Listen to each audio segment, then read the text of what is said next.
ఆంధ్ర తెలంగాణలో తక్కువ ఫీజులతో high quality results ఇస్తున్న ఏకైక సంస్థ తిరుమల్ ఐఏఎస్ ఇన్స్టిట్యూట్.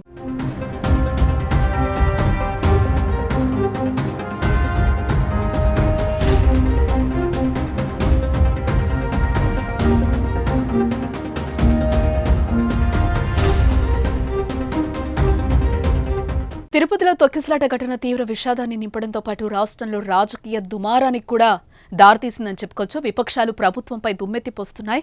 అధికార పక్షం టీటీడీ నిర్లక్ష్యమే కారణంగానే 6 చనిపోయారని 40 మంది గాయపడ్డారని వైసీపీ ఆరోపిస్తుంది. పోలీసులు టీటీడీ విజిలెన్స్ పూర్తిగా విఫలమైనందునే తొక్కిసలాట జరిగిందని టీటీడీ మాజీ చైర్మన్ వైసీపీ నేత భూమన కరుణాకర్ రెడ్డి విమర్శలు గుప్పించారు. ప్రజల ప్రయోజనాలను ముఖ్యమంత్రి చంద్రబాబు పట్టించుకోరని, తొక్కిసలాట ఘటనకు ఆయనే బాధ్యత వహించారని అన్నారు. సనాతన ధర్మాన్ని రక్షిస్తానన్న డిప్యూటీ సీఎం పవన్ కళ్యాణ్ ఇప్పుడు ఏం మాట్లాడతారని ప్రశ్నించారు. రోజా కూడా ప్రభుత్వంపై తీవ్ర విమర్శలు గుప్పించారు.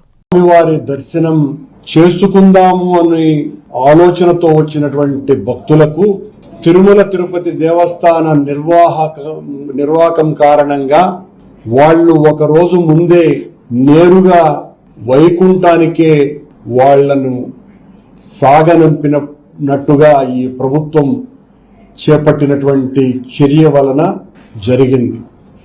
చంద్రబాబు నాయుడు గారు ఆర్భాటం ఎక్కువ, ఆచరణ తక్కువ.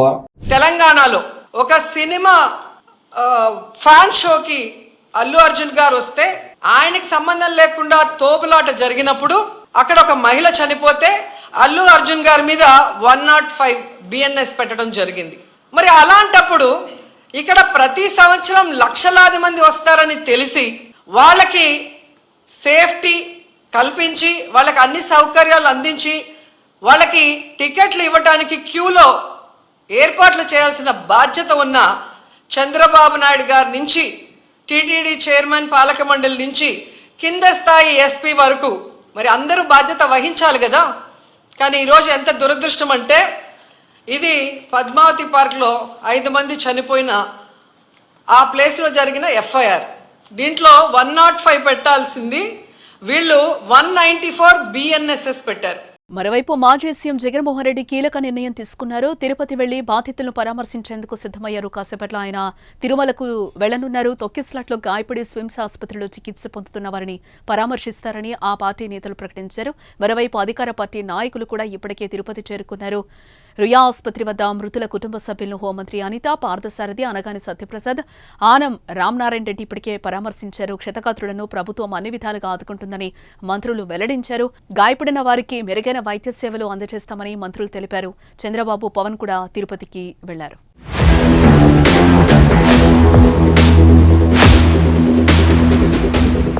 వైకుంఠ ఏకాదశి సందర్భంగా వైకుంఠ ద్వార దర్శనం కోసం ఏర్పాటు చేసిన టోకన్ కౌంటర్ వద్ద గత అర్ధరాత్రి తొక్కిసలాట చోటు చేసుకుంది. మొత్తం 3 కేంద్రాల వద్ద తొక్కిసలాట్లో పరిస్థితి విషమంగా మారింది.